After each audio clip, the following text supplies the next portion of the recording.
And now, the moment you've all been waiting for. You know, if child actors can manage not to, like, spit on themselves and fall over, they've done a good job. And this kid was just given way too much screen time for his acting ability. I'm sorry, I know that you're 4, little boy, but, like, don't give up preschool. Your dreams are dead, get over it. Am I gonna be the best mom or what?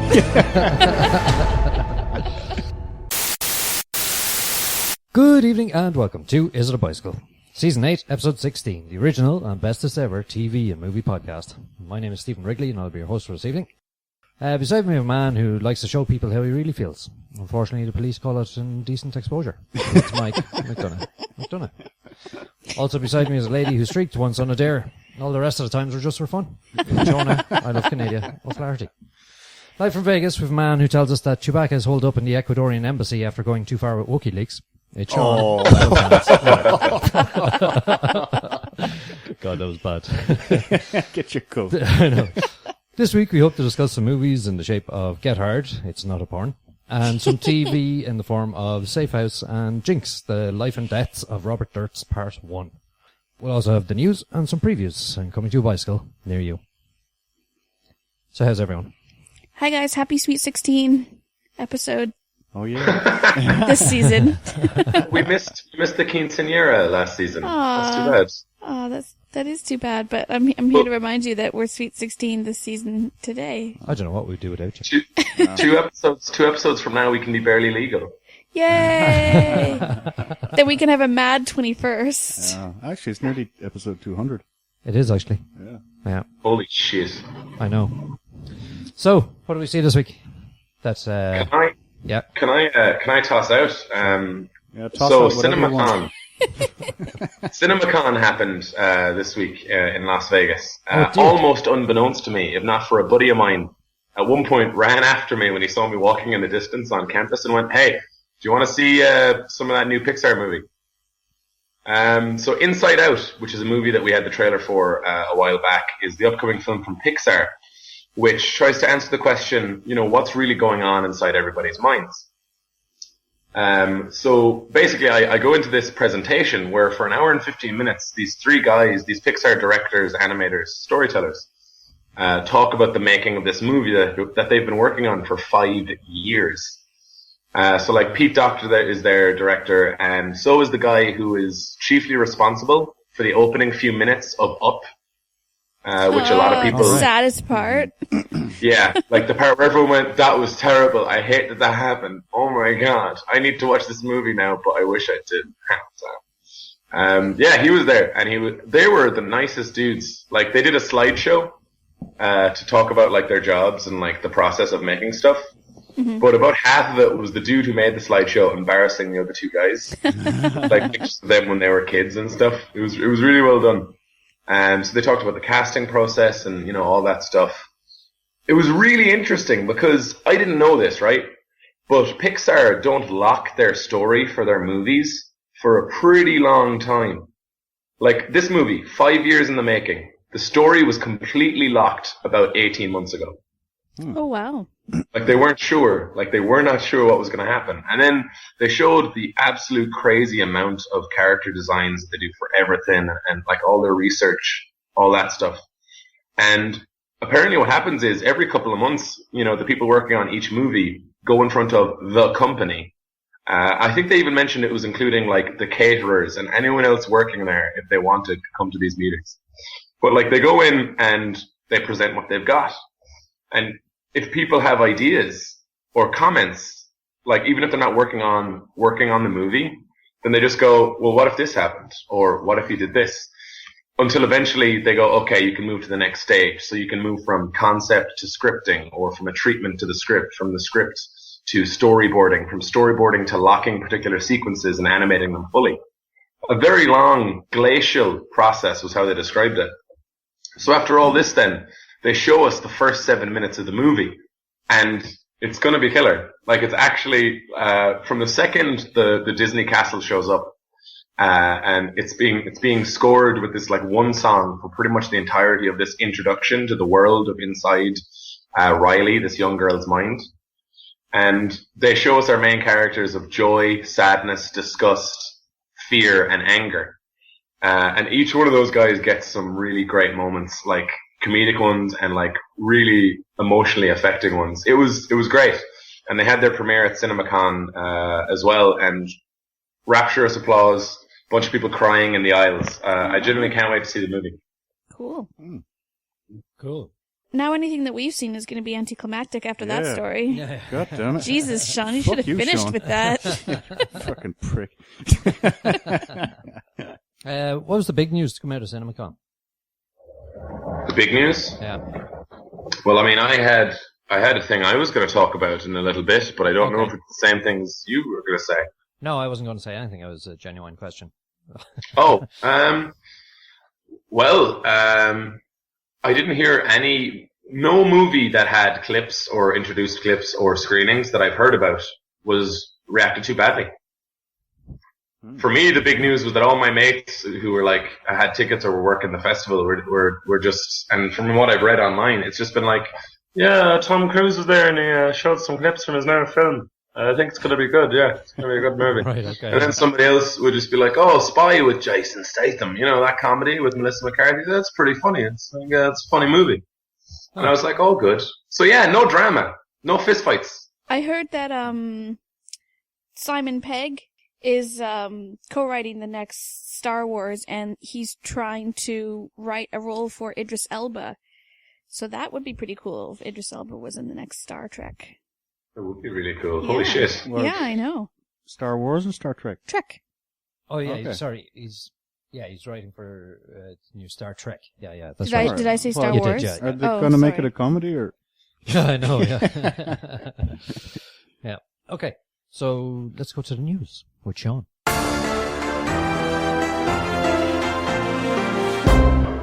Anyone who's been on the internet recently, or has been listening to this very podcast, may have realized that Daredevil, the first Marvel-produced Netflix series, once it was dropped, it was released to almost universal acclaim. So to the surprise of no one, Daredevil has been given its second season. However, All right. it's going to be with new showrunners. Oh. So that's a bit strange because often when something's successful, you don't change things. But Wait, what's a showrunner? a showrunner is essentially the guy who makes all of the decisions, does a lot of the writing, or at the very least a lot of the story creation. The person who is in charge. Oh, so it's like a director for TV? They don't necessarily direct any TV episodes, though often they do.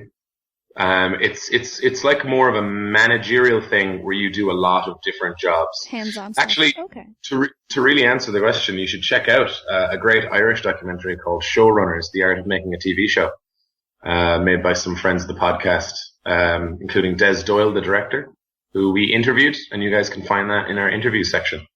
You guys should check that out and get the movie. It's online, and they got a great group of American showrunners to talk to. But Stephen DeKnight was one of the showrunners on Daredevil, and he's worked with Joss Whedon many, many times before on almost all of his shows. And apparently he said that previous commitments unfortunately prevent me from continuing on with Daredevil into its second season. But he could not be happier that Doug Petrie and Marco Ramirez are carrying the torch. For anyone wondering about those guys' credits, Ramirez wrote for Da Vinci's Demons and Sons of Anarchy, and the Netflix series Orange is the New Black. So, while both those guys were involved on Daredevil in season 1, I'm kind of interested that they're moving away from Joss Whedon's friends, especially given that Joss Whedon is no longer, he won't be directing another Avengers movie anytime soon, and moving more to Netflix's friends. Right. I thought that was kind of an interesting tip. Yeah. Did you guys ever watch the Chevy Chase movie National Lampoon's Vacation? Oh, yeah. Oh, for sure, yeah. Well, luckily you've only had to wait about 32 years for the sequel. They actually showed a clip of that at CinemaCon as well. So it stars Ed Helms, who plays Clark Griswold's son, Rusty. And the co-stars are Christina Applegate, Steele Stebbins, and Skylar Gisondo. And apparently there's a Chris Hemsworth nude scene that may or may not make the final cut. And the big question on everybody's minds that they answered was that Chevy Chase would in fact be back reprising his role as Clark Griswold as the father of Rusty. I'd heard they'd had a bit of a reunion last week already. I didn't know if it was for Comic Did Con. they not or have two sequels already? not. European Vacation and Christmas Vacation? Well, they must have been the prequels, were they? I don't know because those movies were a long time ago. Pretty I damn don't funny know though. at all. Pretty funny. Hey, look, kids, Big Ben. How's Parliament? Yeah. Also, last piece of news that I had there was Star Wars The Force Awakens trailer that was released. 88 seconds, viewed 88 million times in 24 hours. Wow. That's a lot. That's viral. That's a bit crazy. It's been a crazy week for trailers. But yeah. And we'll be That's reviewing what's it on happening. this very podcast later on tonight. Wow. Stay tuned. Stay tuned, listeners. Speaking of trailers, as Waterford Whispers News had a great piece on Age of Ultron Oh, yeah. during the week. I'll just read the first paragraph here. It's reports emerging from early screenings of Age of Ultron, the much anticipated sequel to The Avengers, have confirmed what many fans have believed for some time. The movie features at least 2 scenes which have not been shown in the promotional clips and trailers.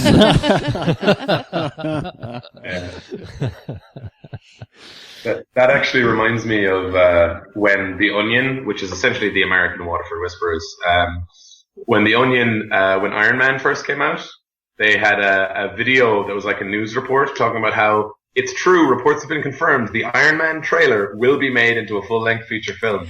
Doubt so much about it. It's good stuff. Awesome. Have you watched anything else this week, Steve? Have I watched anything else this week? Yeah, that's a good question. Yeah, sorry, I skipped through that a bit, didn't I? You must have something waiting in the wings, Mike, do you? Tell us, Mike. I spent most of this week watching a toilet. Oh, What? Yeah, I had to replace the inner workings and Wait, your own or the toilets? the toilets. And Due to his own. I'm not a plumber, as you may have gathered. So this should be a really simple operation. There's like 2 bolts and a little screwy anything. I mean, what could possibly go wrong? But the fundamental problem with toilet design, as I discovered, is that if anything does go wrong, you have to take the whole damn thing apart, and there's a lot of water involved. Oh, God. Yeah. So after much cursing, So that's what happened to your laptop. yeah, I tried to use the laptop to brace the toilet as I was changing the siphon. Yeah. Also saw Prometheus again. Oh, did you? Yeah. Why? Yeah. It just happened to be on TV. And I said, Prometheus. I kind of vaguely had happy feelings about that. So I kept watching it. And I ended up enjoying it a lot more the second time around. Oh, really? Yeah, because I wasn't expecting any aliens this time. Oh, because you knew it was crap and you weren't going to be let down. All right, okay. I see. Yeah. Do you guys remember when we reviewed Powers, the show about the cops who hunt down superpowered criminals? Yes. Mm-hmm. So I know we were kind of all a little bit on the fence about that one. Like we liked it a bit, but we weren't sure. Yeah. I found myself with some time, and a bunch of episodes have obviously come out. They're up to episode 9 by now. Mm-hmm. So I went and I started watching them. And after a few similarly like mediocre to good episodes, they fucking something clicked. Like I genuinely think they got something going, and really, in part, it's down to Eddie Izzard.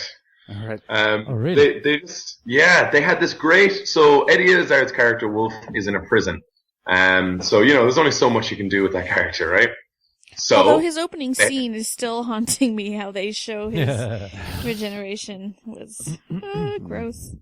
Well, there's a lot more because in episode 4, there's a 2-parter.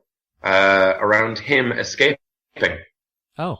So there's an entire 2 episodes set in the prison. They're trying not to let him get outside to the outside world. And we actually get to figure out more about what his powers really are, which is essentially he fucking eats people and he gets really strong. Oh, God. Ew. It's gross because he's like regenerating and stuff, and he's like coming back to this weird kind of like cult leader evangelist type guy. So his lines are incredibly articulate and pretty, you know what I mean? Like he discovers that he's naked after he's killed one of these guys, and he kind of looks down and goes, no, oh, it's like, and you're like, oh, does he regret what he's done? But it's just how he looks. He hates how he looks, and then he like wants more. Yeah. So those 2 episodes are amazing, and they have this great thing where they take advantage of the world, which is what I talked about. Like, they need to make use of a world where people with superpowers exist. So what they did was they sent in a rake of cops that we'd seen in the background of most scenes. And if you're going to be a cop with no superpowers trying to capture superpowered people, you've got to have some fucking story, right? There's got to be something. So they split up into teams of 2, and within 3 minutes, you actually care about everybody. There's like this girl who's telling this guy, you know, like, you really need to get back out there. And she's holding like 2 pistols, and he's got a crossbow. And it's like, and she goes, really, you're bringing the crossbow? And he's like, listen, I know what I'm doing. And you don't need anything else. You're like, yes, superpowers. Of course they're fucking weird. They've got these specifically cool things. And then the other genius, I watched all the episodes. Like, I'm up to date as of episode 9. They actually went back and did flashbacks with some really beautiful editing that made me care about the characters' interrelationships. Like, the good guys are really not that good, and the bad guys are better than we could even imagine them to be. They did a great job. And their most recent 2 episodes, 8 and 9, classic. How many? They've been doing great stuff. How many are in the season? Do you know? At least 10, because somebody delivered a line at the end, which was literally, "We will have words," and then bah! Right. It was pretty cool. Did enough of the audience survive, though, the initial 3 or 4 mediocre episodes to make it into another season? No idea. I mean, because it's on PlayStation Network, I really don't know how they even tabulate those things. Right. So they might wait a while. Like, I have no idea. The season isn't over yet. I'm gonna hope they get a second season. And if they get a better budget, I think they can really do some cool superhero shit. Because it's obvious that sometimes they can show some stuff that they'd like to. You know what I mean? One other last point. In the news was Fast and Furious 7 is the fastest movie to get to $1 billion globally. Oh, wow. Yeah. So just thinking it won't be holding that record for long, considering what's coming up. But So, was it the most furious movie to hit? no, just the fastest. Just the fastest. Yeah. Okay. I just wanted to be They clear were quite on that. happy about it, actually. They were quite happy. Fast and Happy 7. It But- doesn't have the same ring to it. By I think close of business on Sunday, they sort of made 1.153 billion. There you go. Oh, but Wow. but you're right though. Like, Avengers 2 is going to do better. Like, Furious 7 had the record for most trailer views in 24 hours, and then Star Wars trailer comes out, I and was they just like. going to say, Smashes it. Star Wars is, that's going to be the benchmark, I reckon. You know, that's. I think that Avengers 2 is going to make more money than any movie ever. You reckon? And then I think Star Wars Episode 7 is Yeah. going to make more money than any movie ever. That's Yeah. what I think. As a dark horse, Mad Max could really No. get stuck in there. No. I Depends think on how they do it. I think it'll earn a lot of money. I don't think it has the franchise. You know. It'll be a word of mouth thing. If they do it properly, people will say, "Oh my god, I have to see this movie." I think it'll veer too much on the dark side that it's going to get it's going to lose the younger audience that the Marvel franchise movies will have.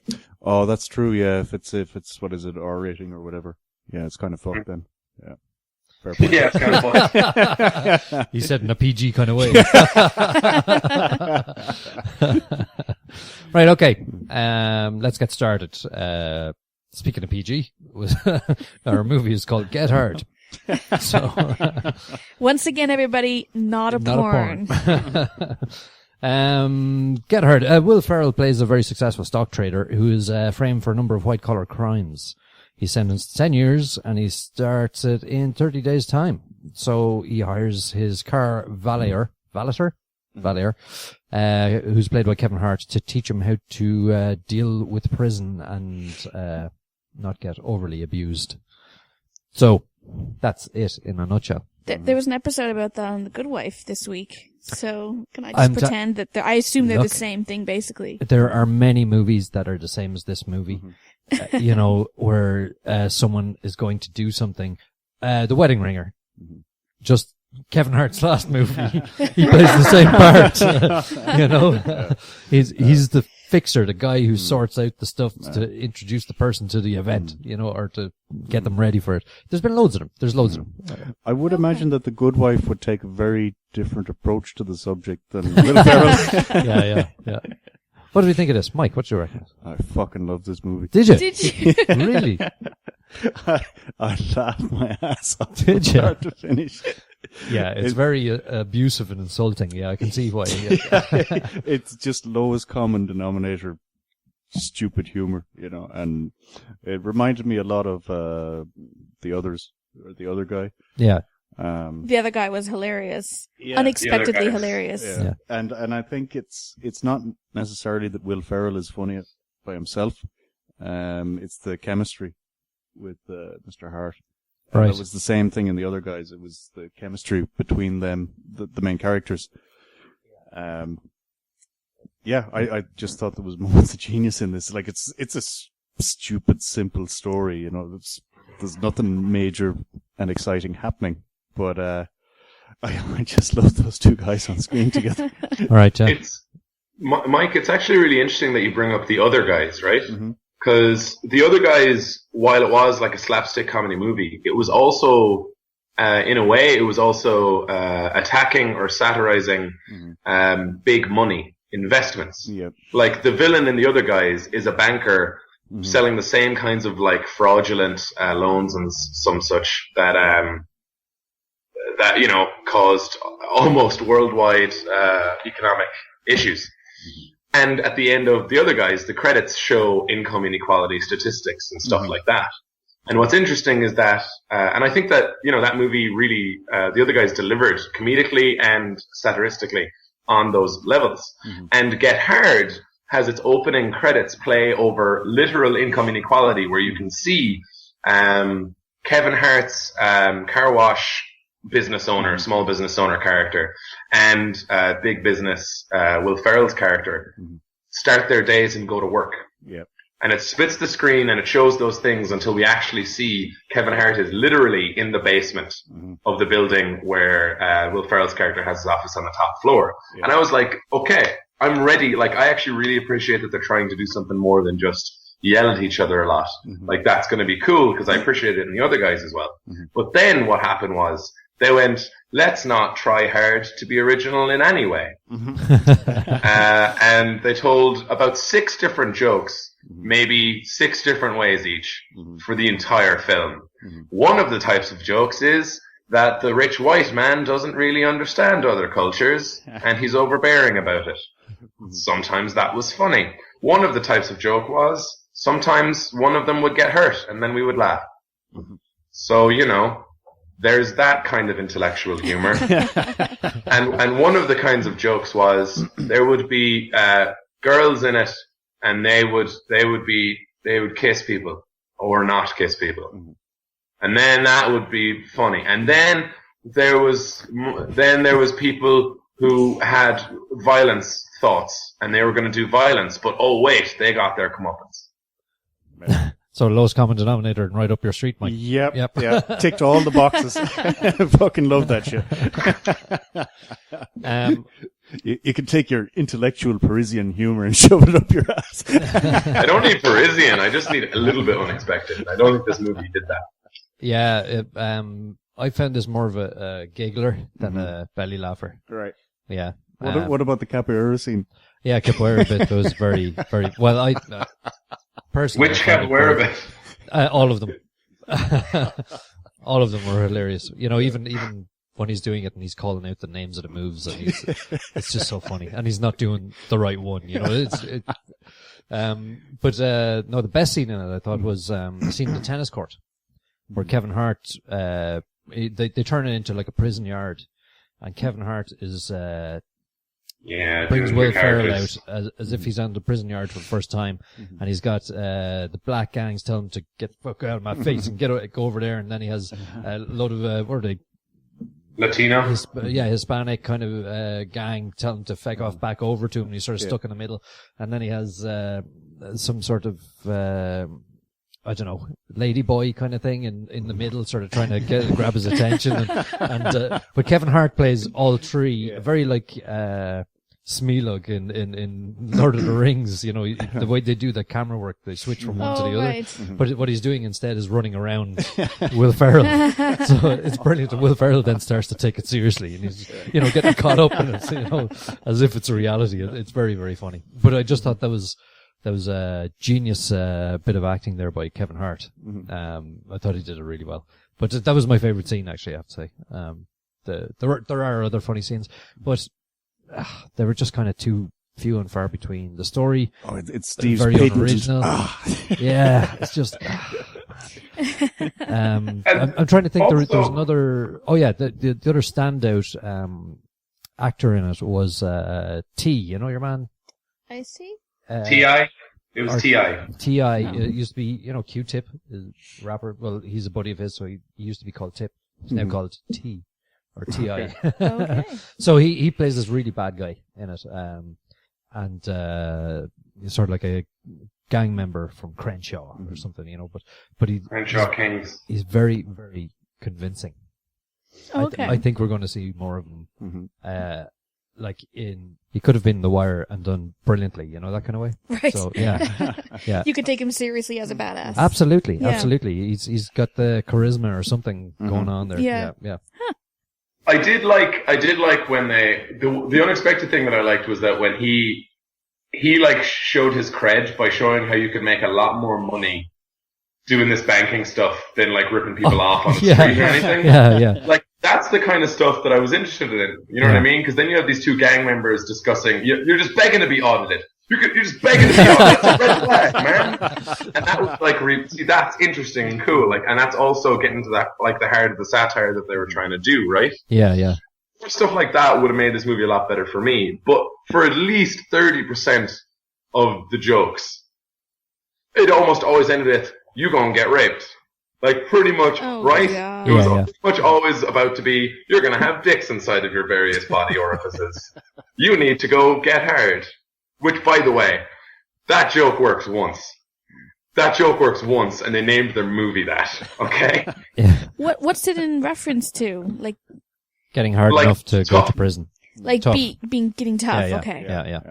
When two people say it to each other, it can be misconstrued as some sort of homoerotic thing, where one man will get the other man hard. You can do that joke one fucking time.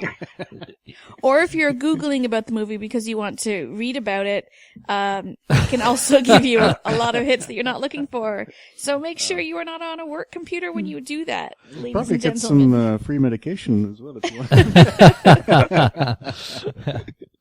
want. There was that scene where he's in the bar. That was another one that was the most awkward scene. I can't remember seeing a more awkward scene.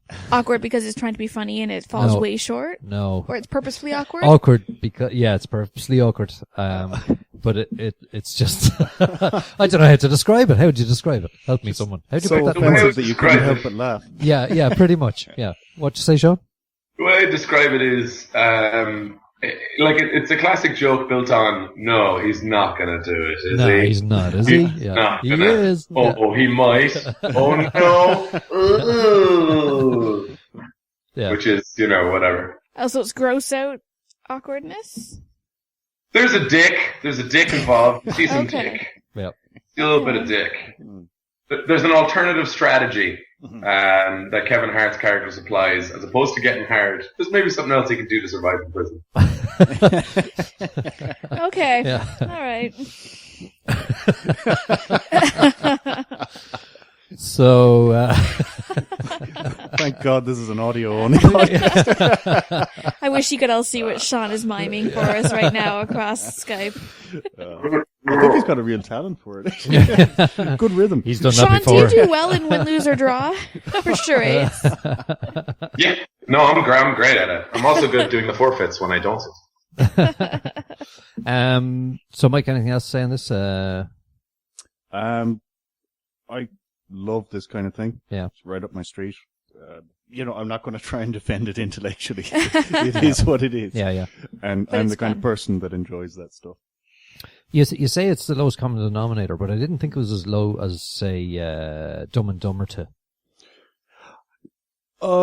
Yeah, I suppose they've reached even lower. At times, yeah. No. But Dumb and Dumber, Come on, the humor, I don't think was as clever as this was at any time.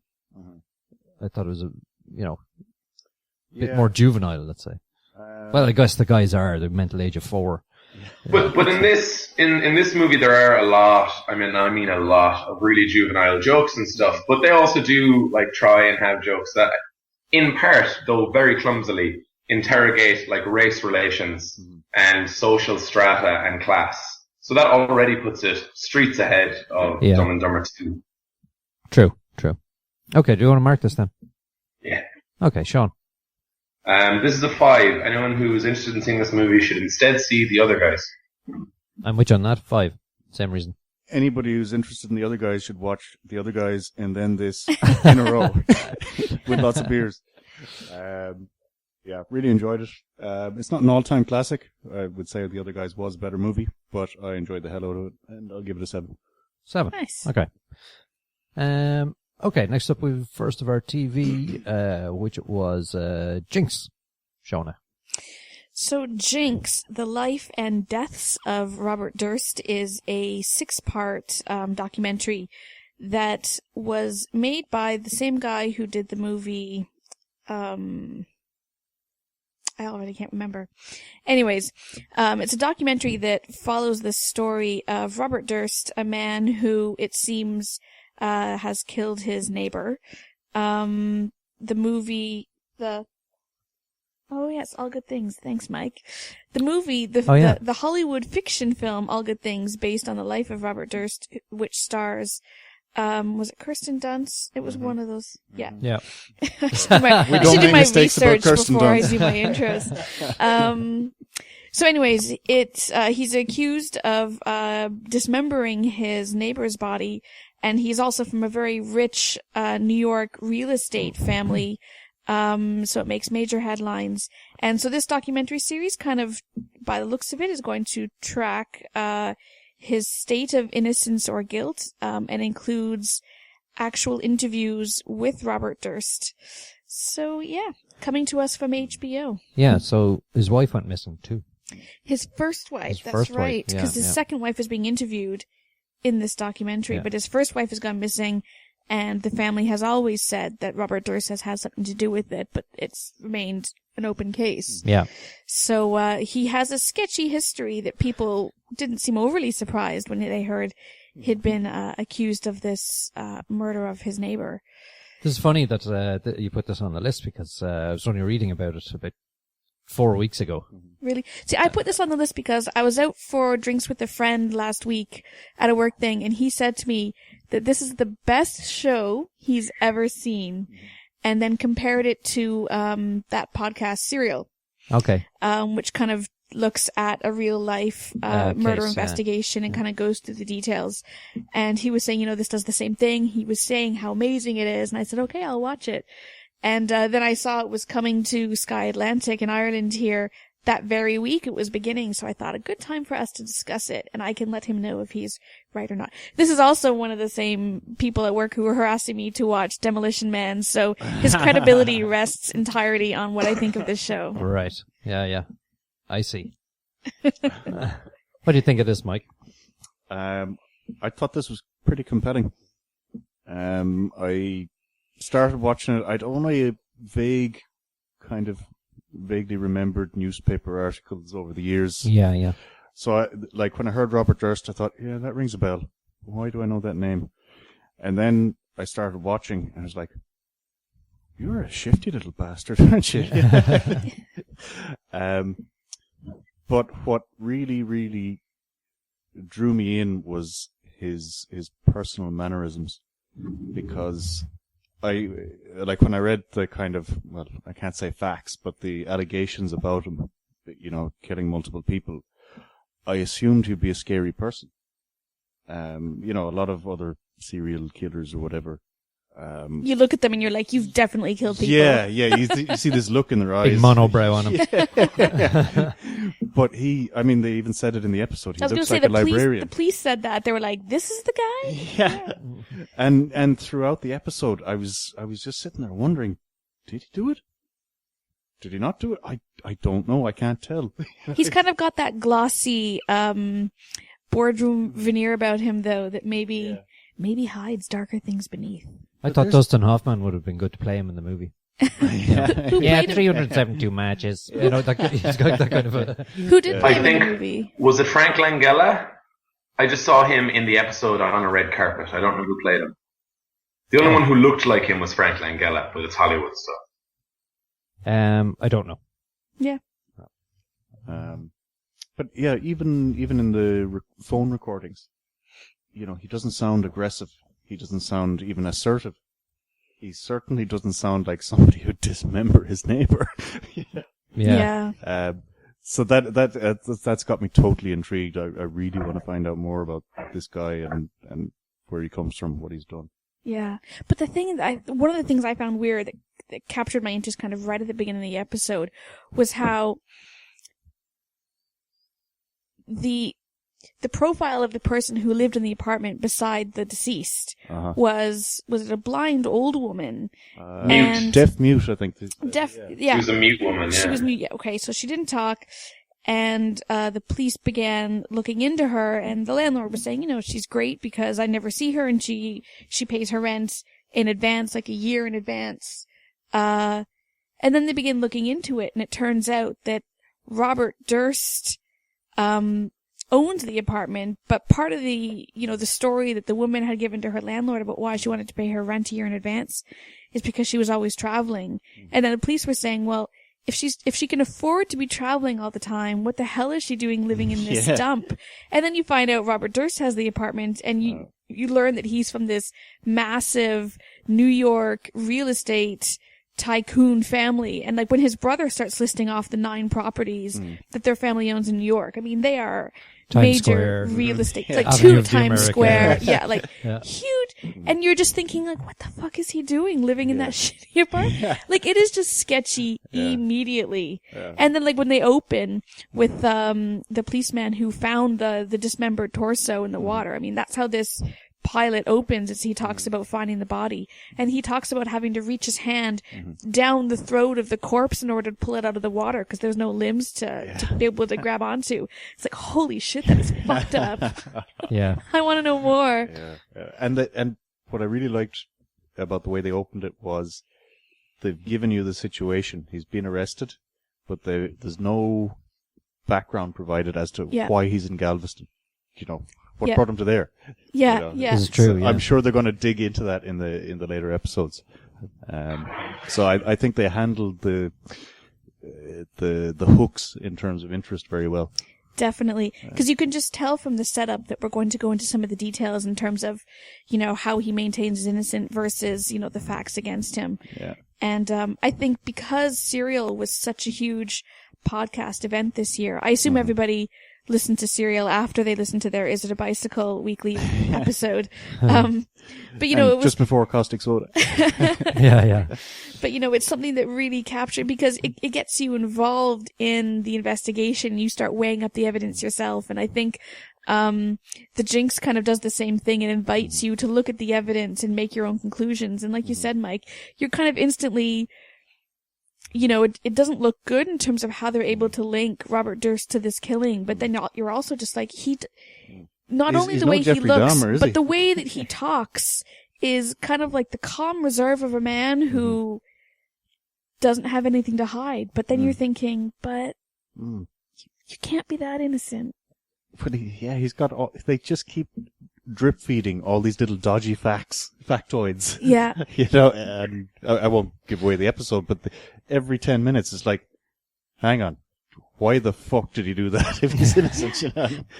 I liked the way they included how they got around to making the documentary in the documentary. I was just going to get to that. You know, where the director Andrew Jarecki was actually called by Robert Durst. And this is the director of All Good Things. All Good Things, that's correct. He also directs this documentary. Yeah, so he rang him because he made All Good Things, which was Ryan Gosling and Kirsten Dunst, actually. And he said, yeah, I'd like to talk to you and give you like an interview or something to that you can play after the movie to give more detail or perspective on it and so on. Would you like to meet? And he was like, okay. Done. Yeah. So that's kind of how it started. And I immediately began thinking, like, if somebody was guilty, who would be calling up somebody and saying, let's make my opinion and put me on air in a very public way? You know, if you're trying to hide something, right. like, who would do that? But at the same time, even from the small bits of evidence we've seen, it feels like it doesn't look good for this guy.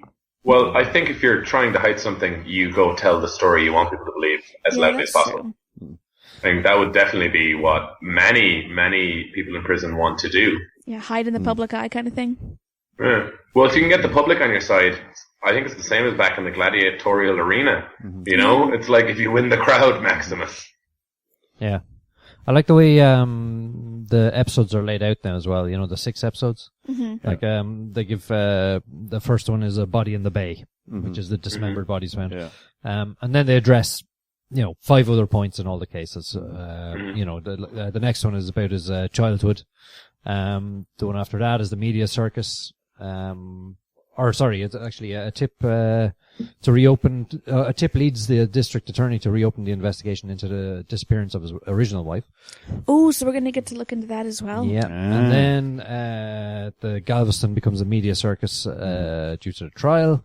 Then the family and friends of Kathy Durst continue to hunt for the truth, and then filmmakers spend nearly a decade investigating Robert Durst and his alleged crimes. It's all wrapped up, let's say. One thing I want to say is that I think that the real, the best part of this documentary series is that it's being made by a classic Hollywood filmmaker who is making it as if it is that thing. You know what I mean? Like, obviously he's got some awareness of true crime, having made All Good Things, but also, like, so the opening credits are very reminiscent of True Detective's opening credits. Yes, and I think that's on purpose. Thought. Yeah. Like, I think that's definitely on purpose. The way that he opens it is the same exact way you would open an episode of CSI or something like that. A body is found. Like, it's being made in a Hollywood movie way, but they happen to have recorded everything from the past 10 years that you could possibly want to hear.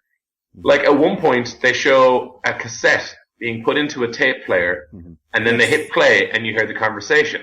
Yeah. That's a fucking movie. Like, that's literally just, that's we're going to true. do a visual representation of what's going on, instead of what the usual thing is, which is just, okay, go to the documentary interview, okay, now we need some B-roll to put over it, so just show some clips of the guys. But it's more of that.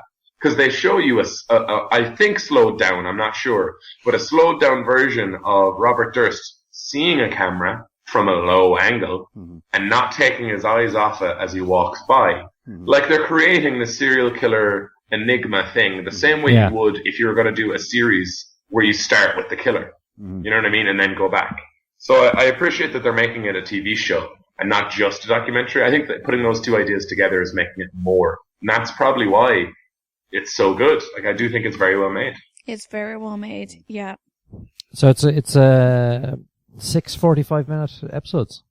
Yeah. That's a hell of a documentary. Sure is. Mm-hmm. Yeah, it's a series. You know what else it means? It means Shona has to go and watch Demolition Man. This is true. Damn it. Yeah, I really enjoyed it. At that time flew watching it. And I can't wait to get up to present day. Yeah. Yeah. Because the whole thing about present day is because this was made, and that's what triggered it all, which is the crazy thing. It's crazy. Like, this was only finished, was it late last year or early this year or something? Yeah. Wasn't that the whole thing? Yep. So, man, I can't wait. Yeah. The thing is, they've got a series 2 just locked in because if he's been arrested, there's going to be another trial. It's true. Yeah. Yeah. Cool. I give this Thriller. Yeah, no doubt about it. Yeah. This is well worth a look. It's pronounced no do to boot it. Don't do the boot it. You do the boot it. Okay. Okay. You and your funny Irish accents. Second for TV was SafeHouse. Okay. Shona, do you want to tell us again? Yeah, go for Sure, it. I will. Safe House is a show premiering on ITV here in Ireland. Very difficult to get. It is a show that tells the story of an ex-cop detective who moved away to a remote house with his wife in a beautiful Lake City, I think. And at his birthday party, his old detective friend asks him to consider turning his beautiful remote home into a safe house, the title of this TV show. So you can guess his answer. So on this first episode focuses on a family where a child is attempted to be taken by a guy, and then he is foiled. And the family are on the run from this man who they fear is after the father of the family. And so the family goes to the safe house. What did you think, Steve? Safe House, the ex-police officer, the guy, Christopher Eccleston. Christopher Eccleston, I was just going to say, is played by Christopher Eccleston. And it's been a while since I've seen him, and he's great. He was in Fortitude. He was, yeah. But it's been a while since I've seen Fortitude. You just got a totally different timeline measurement thing. But yeah, yesterday was so long ago. He's great. He's great as usual. Yeah, I really enjoyed this. It's very well made, very well shot. It's a classic. It is, yeah. I'd say there's good I don't know, cinematography. The quality of the shot is great. Straight away you can it's see well it. framed. You can see it's British. Mm-hmm. Yeah, straight actually, away. You know, I still haven't identified why. You know, this has happened a couple of times with some shows that we've watched. You could have it on mute and you just go, "That's British." You know, it doesn't have the soft focus on the camera. Maybe it's not. There's no soft focus. Maybe it's because they're not as good looking, and their teeth aren't as straight, or something. Or maybe I know that's not it, but maybe it's the tone, color tone, or something like that. I think the visual tone of the episode is something British about maybe it. it's always a bit fucking cloudy or something. I was going to say it kind of makes you think of rainy days. Yeah, or something. yeah, exactly. Yeah. Normal weather. Yeah. Rainy days in Cornwall. Oh, wait, sorry, that's Poldark. That's Poldark. My mind is drifting. Steady. Focus. I nearly did. As an aside, Poldark, was it? Did you text? Was it you text or tweeted something about rubbing dirt on Aidan Turner's body? That was me. Jesus Christ! Listen, how I spend my time on Twitter is my business and nobody else's except for everybody on Twitter. Yeah, I said, if you replace hands with face, maybe then. Well, I okay. can see that happening. In my defense, the Is It a Bicycle account retweeted somebody's tweet. Oh, a picture of somebody who had to paint the dirt onto Aidan Turner for that scene where he was tending to his crops shirtless. And you're exactly the person that was aimed at you. I'm glad you know your demographic on Twitter. It's so funny. It's just like hook, line, and sinker. Yeah. It's funny that for all my talk on feminism, like you post a half-naked man, and I'm the first one to start trolling. Yeah, you're the worst fucking feminist ever. Anyway, back to Safe House. I'd really rather talk about Aidan I know you Turner. would. I know you would. Sure, you'd do a whole podcast on him. Yeah. The Aidan Turner files. Yeah. So, question: How grim is this? Not grim. It's kind of gritty, more like. No, I'm gonna grimy. save Steve from himself in his review and tell you that nothing happens in this show. What? It takes Lots happens in this show. No, it does. It takes like a whole episode to be like. Safe house. Come to my safe house. It's like the show was called Safe House. We should start there. But the whole episode is like, happy birthday. Look at my house. Will you make this a safe house? And then it's like, okay. Oh, will you take this family into your safe house? Okay. Hey guys, welcome to the safe house. And. All right. Was this just because he couldn't get the KFC franchise or? What Shona's omitting is the chase after a child is abducted, a couple of stabbings, a couple of car chases. There's many things. Just There's a couple another of day at the gunshots. office, Steve. A few people get shot. Stuff like that. Yeah, but yeah, you're right actually. Sorry, I'm from Somewhere, Oshawa. That stuff does not stand out to me. So quite a lot happens on the way to the safe house. No, there is a On the lot way of stuff that happens, but I don't think it does a very good job for either setting you up to care too much about what's going to happen, and I don't think that there's much tension, and there certainly isn't any grittiness. Right. And this is coming from me, and I get scared by anything. So actually, that's a good point. There's a lot of focus on the family who are being put in the safe house. Their son is kind of gone AWOL. He's like early 20s student, kind of late teens, whatever. But he's kind of gone a bit AWOL. But they're desperate to find him and ringing him, and he won't answer, and blah blah blah. And then he's being chased by some other people, we think. But it's just like you don't care really because you know nothing about him. And they he's a don't bit of an set it ass, up properly, you know? but then they do carry on. Yeah. That storyline in a way that you're supposed to be kind of on the edge of your seat. It's kind of you're being force-fed that storyline, isn't it? It's really weird the way that they set it up, and I think it's really ineffective, which is unfortunate because I think that could have been another way that they could have introduced some tension into the episode, but they did a really poor job of it for how they set that up. And I think in general, the whole the villain of the episode, I don't think they frame that aspect of the plot very well, so that it doesn't carry forward momentum as the episode goes on. You know what they need? Aidan Turner? No. I'm just freeballing here. And Liam Hemsworth. They need the transition from 24. You know, it goes blink, blink, and then it shows you 4 different things of what the people are doing. Perfect. And then you just go, oh yeah, I forgot about him. And oh yeah, he's doing this, that's it. There we go. Brilliantly. Yeah. Solved. Yeah. What about the annoying kid factor? I noticed there was a kid in the trailer. I'm so glad you asked that, Sean. I wish you had seen this episode just so you could comment on the annoying kid factor. He was a really annoying kid. His job was They let him talk then, yeah? Barely. His job was to stare sullenly out of whatever window or wall was closest to him. And he was supposed to act, I think, shaken because he was, there was an attempted abduction on him. Yeah. But he just looked like he was fucking retarded. Can you say that? No, you can't say that. He just looked like Joe Rogan kept his job, didn't he? Wow. He just ended up kind of sitting there being like, I don't know, looking sleepy or something. I think, and forever now, Sean's words echo in my head about if child actors can manage not to spit on themselves and fall over, they've done a good job. And this kid was just given way too much screen time for his acting ability. I'm sorry, I know that you're 4, little boy, but don't give up preschool. Your dreams are dead. Get over it. Oh my God, thank God you didn't become a primary school teacher. Am I going to be the best mom or what?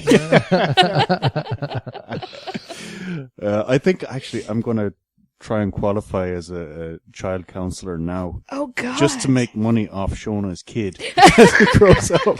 Jesus, Mike. I'm not sure which one of you is worse. Shona, will you watch more of this? No. No. That's a definite no. So it's filler from Shona. It's filler. You're going to give it a try, aren't you? He's not. No, he's not. He wants to say he will, but he won't. Yeah, I do want to say I want to, but the writing is good, and the cinematography, as you said, is good. It's great, actually. But there's a couple of bits where I'm just not convinced that they are those people. Yeah. At times, and it's in particular is the cop who asked him to use their house as a safe house. Right. I just he just. You don't buy it. Yeah, I don't buy it. Yeah, he was an actor. And what's he doing in their house? Pretending to be a cop. So so it's filler for me as well. Yeah. Pity. Did they just open the shower curtain and he's standing there saying, can we use you as a safe house? Yeah. Not quite. No. I'm just going to actually say, I'm just remembering now that we're complaining about the cop guy, that there was, they're talking about setting up a safe house and how they're going to have to alter it to make it into a safe house. And the aspect that they decide to focus in on is just how are we going to explain to the neighbors all the modifications? And they're like, oh, we'll have to tell them it was for insurance reasons. So not only did that make it into the dialogue, but then that's actually reenacted later on in the episode when a neighbor comes by. Yeah. He pulls out the insurance. It's just like, that's the best you can do for explaining a safe house? There's another bit. I nearly forgot. You know the bad guy who's like trailing them. Yeah, And and so eating ice cream in their kitchen or something. Yeah. So then he's staking out this house, right? And there's someone in the house, and she's like packing a bag, and she's just inside a window. And then the camera goes out of focus from her and focuses back out into the garden. It's kind of one of those things that when you see it, you know, those meme type things. And you see him out in the garden standing in a hedge, but it's like you can see from like his chest line upwards sticking out of this hedge, but you can't see the rest of it. But he's not like carrying down, sort of looking up slightly. He's just standing there. You know, it's just his head. Like it was a Photoshop error. Yeah. That was. But he did it again later. Like when she leaves the house and she's getting into the car, and it shows him like slyly sidling up out from behind a hedge again, just to stand there looking straight at her. You know? Oh yeah, it was. And So the man's got vegetation issues. yeah. But they used that a couple of times where they'd show him, and then someone would walk past the camera, or the camera would pan around someone, and then he was gone. And they did that a few times Without doing anything about it. Yeah. So It was blue ball tension. that was the other one. Yes. Does that mean what I think it means? Yeah, I assume it does. Okay, I right. only know one meaning of blue balls. Okay, so we'll leave it there. So that's filler. Okay, so next up we'll have some previews and Coming to Bicycle near you.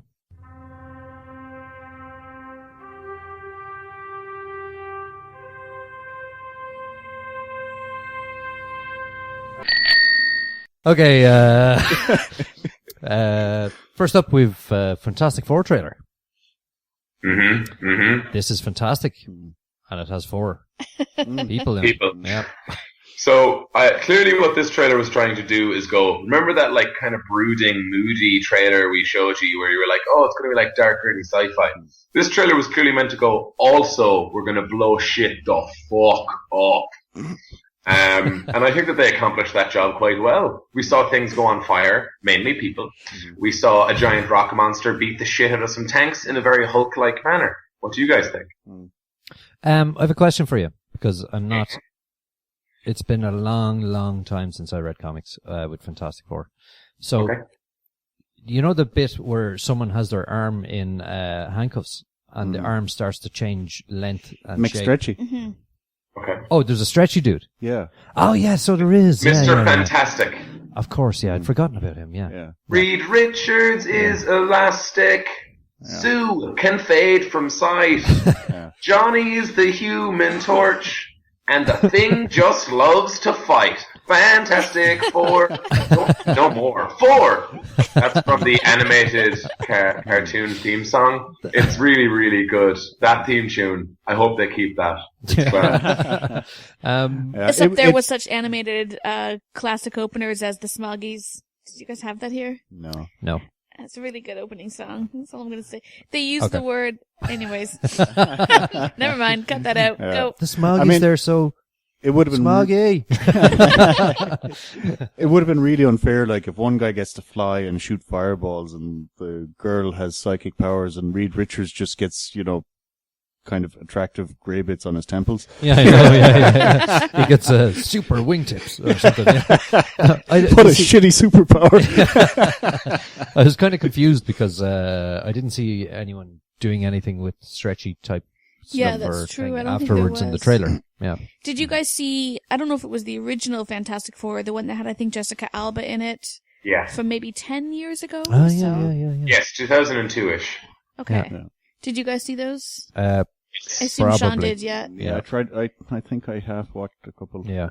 Because I think what I remember about that movie, was there a few Fantastic Four made No, with that there's cast, or about just 17 the one? X-Men. There were 2 made. Right, It was Fantastic Four and Fantastic Four 2, Rise of the Silver Surfer. Silver Surfer. I Oh, remember yeah. the Silver Surfer. Yeah. And I thought that they were pretty interesting in the original versions. I thought that some of the characters were a bit kind of... I remember the really cocky Mr. Fantastic, and you were just... I don't know. They were good, but Marvel does better. And With Chris Evans. yeah, that's true. So I was looking in this trailer to see, what they're going to change about it. And, it seems like they're going to maybe try to go for a grittier Fantastic Four dynamic rather than kind of chummy, arrogant, one-upmanship. But, I don't know, is that the same impression that you got, Sean? Yeah, the first Fantastic Four movie back in 2000 whatever was very family friendly. Yeah. Like, it was a very bright, chipper world about teamwork, which is fine. That's very, what the original Fantastic Four comic was about, They were literally a family. And then, interestingly, to try and make more money, Fantastic Four 2 Rise of the Silver Surfer went a bit darker, not only in the storyline, but also even just its color palette. Yeah. So I think this is very much a movie born of this past few years of superhero stuff. So, I don't know, it seems like anyone who tries to compete with Marvel has to be gritty and dark, because Marvel are better at everything else. Mm-hmm. So when's this out? Summer, I think, June-ish. Jesus, the summer's going to be packed. It's going to be Are crazy. they not going to release it on the same weekend as Age of Ultron? No, that's not this weekend. That's this weekend. That'd be a is it great really? thing. Yeah. That's out on Friday. Jesus Christ. In Ireland, it's out on the 24th. In America, it's out on May 1st. For me, the most important thing in this trailer was the coloured Kate Mara's hair. Oh. I thought it would have been the catsuit. Yeah, well, It was a close second, was it? Yeah. Oh, I see. Okay. Next up, we saw Star Wars Episode 7 trailer. This looks class. Back to the original music. Oh my god, and some of the original characters at last. Yeah. And I nearly absolutely fell over at 1 minute 33 into it when Chewie and Han Solo appeared. Yeah. In the exact same pose, in the exact I same didn't expect gear. that. Yeah. So you can see Harrison Ford, was it 30 years on? Mm-hmm. Chewie hasn't aged a day. Yeah. Well, considering Chewie he was hair. about 200 in the first one, wasn't he? Yeah. Wasn't he supposed to be 200? Something like that. Something like that. Yeah, if they could just give him, a little sheen of grey through through the brown, But this is the thing. We or maybe this is Chewie's son. We don't know. No. Chewie 2. Chewie. Chewie Jr. Chewie, yeah. So do we know I'm what's actually been told here? Oh, sorry, Sorry? Sean. What are you saying? Oh, no, I was just going to say that I'm just glad that after the events of Episode 6, Han Solo managed to get his clothes back off of Lando Calrissian. Yeah. That's the. Oh yeah. So that kind of ties in what I was about to ask you. Is that supposed to be Luke Skywalker doing the voiceover? It is, yeah. It's Mark Hamill. It is Mark Hamill. Okay. So what he says then doesn't really make sense to me. Why? Because he says, "My father has the Force." My father had the Force. No, he did. No. Vader mask. No. He didn't say had. He says has, Yeah. implying Right. that he's still knocking around. Of course he is. He did become a melded little with bit the immortal, right? His spirit. He's Yeah. up there with Yoda and Obi-Wan now. Yeah. Is that what he meant though? It's at the end. Or is it Luke's son talking? No, it's not Luke's son talking because it is Mark Hamill talking. Yeah. Bollocks anyway. Yeah. But what I like is that they haven't lost the thread. So in Episode 6, there's this great moment where Obi-Wan and Yoda are talking, and Obi-Wan goes, "The boy is our last hope," and then Yoda goes, "No, there is another," and they're clearly talking about Leia. Like they're talking about Leia having the Force as well, which in like the books, as Mark I'm sure will be able to elaborate on, in the books they follow up with that and they let Leia have Force powers and like stuff like that. But this movie very easily could have just been like, don't worry about it. Leia can just go shoot stuff. It's fine. I really like that they're going to let Leia have something to do with the Force. And this kid, whoever the kid's going to be, I've actually tried to avoid reading as much as possible. But I think it's Han and Leia's kid. Or kids. Because I think there's a girl with a staff that we see. Once Luke finishes his little voiceover going, and the Force is also strong in you. I'm just excited to see some fucking lightsaber fights. Like, it's gonna be cool. I did love that big panorama with the Star Destroyer. Star Destroyer crashed into the desert. That's I thought Ray's that was brilliant. Ray's speeder going along there, right? Yeah. So I've just pulled it up there again. I read an article during the week on Wired for those who are kind of nerdy like me about speed and stuff. As how fast is their speeder going? Okay. So they pan across and they use some very fancy motion detection and charts and some calculations using Wow. X and Y and standard deviations and all that kind of thing, and how far, because they think there's a bit of camera shake there, so she comes forward and back a bit. But anyway, they work it out. It's about 167 miles an hour, I think. Nice. Or 100. Yeah. That sounds right. Yeah. You guys, I have to make a confession about Star Wars. It better be good. Well, I'm just saying, as someone Yeah. who would probably classify science fiction as her favorite form of entertainment, whether it be book or on Right. screen, Yeah. I never got into Star Wars. What's wrong with you? My Well- excuse, hold on, I have an excuse. In school, I've told you before that because Schindler's List doesn't have any copyright on it, that it can be shown for free. So in my school, at the end of the year, whenever the teachers were done with the curriculum but still had to keep us in class, there was two things that they put on. One was Schindler's List. The other was Star Wars in French. So for the first, God. decade of my life, I was forced to watch and rewatch the 3 original Star Wars films in French, and I had no fucking idea what was happening. I was like, who is this really fat guy, and why is he talking, and there's a head beside him, and who are these aliens? What is happening? And I just immediately began disliking it, because watching Star Wars in French, can you believe it, is not great. And I never got around to watching it in English, and I just had an aversion to it.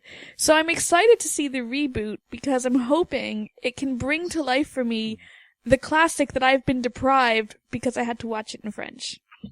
Well, the two things I'd say on that is, I mean, it's not a reboot; they're just sequels, but also they're barely science fiction. They're pretty much fantasy movies, the Star Wars films. Yeah. I mean, they're basically about these samurais with magic powers trying to stop an evil imperial organization.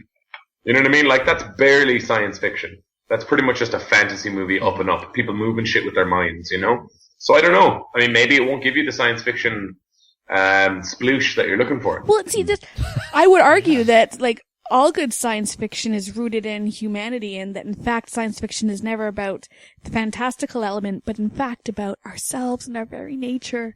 So I mean, I expect there to be a very human element about what Star Wars is about, but I just never really got into it. So Hang on, did they show you episode 1 over and over? Or episode Yeah. 4? The 3 original ones I've seen okay. in French multiple times. They probably did crappy sound effects, Yeah. like French sound effects. So the blasters go, "Pitié, pitié." Où est le droid? No, je suis ton père. and the lightsaber fights sound like clink, clink, clink, clink, clink. And all the laughing, a la Simpsons has changed to ha ha ha ha ha ha. But you know what's the most important thing about this trailer for me? Yeah. 2 things. No Jar Jar Binks. Yeah. And no sign of any work for that fucker Hayden Christensen.